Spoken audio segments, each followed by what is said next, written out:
Welcome to Agronomy Moment. I'm your host, Wendell Cohen. We bring in people who agree with me, disagree with me, and above all, are not afraid to say it like it is. All right, everybody, welcome back to Agronomy Moment. I got Celena with me here, our agronomist in Southwest Missouri. Welcome. And also Pierre's with me today, helping out. Celena, late season update, mid-late July. We're in a field of earlier corn. I say early corn, like April, your time frame. What are we seeing?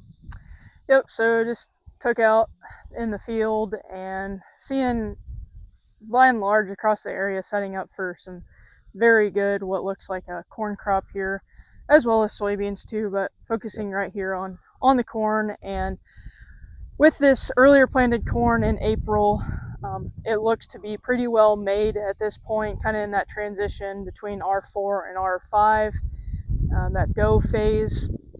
And with the recent weather that we have had, I have suspected that, especially in untreated fields where we might see an uptick in southern rust pressure and potentially tar spot pressure.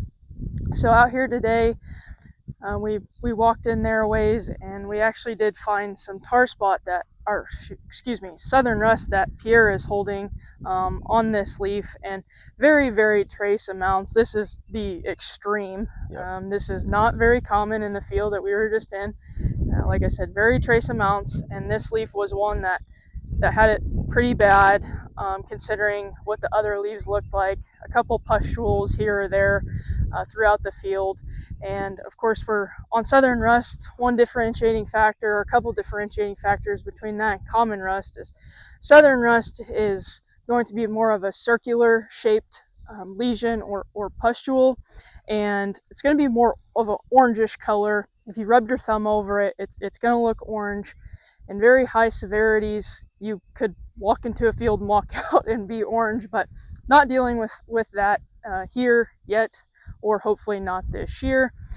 Common rust generally will not cluster like the southern rust will, and it will also, common rust will also develop on the upper and the lower leaf surface. So just a couple of ways to differentiate southern rust from common rust. Got it. And what's your opinion, Celena, as we look at southern, this in corn that's this far along, and as you know, in our conditions today, I'm barely seeing it.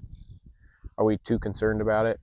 No, in the conditions we saw today, the pressures with the corn being at the stage it's at, I'm not worried about it in this particular field. That does bring up a good point. This field was planted in April and is going to be a little bit farther along.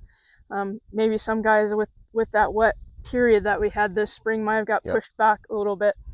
If you do have a later planted cornfield, that is something that I would be very diligent about scouting, just because of the recent weather that we've had, the weather pattern that we've been in, the hurricane that blew up late last week, and some of that wind that we got from there. I would suspect that we would probably start to see some more southern rust. Yes, and so that late corn, we can be really focused on that. Mm-hmm.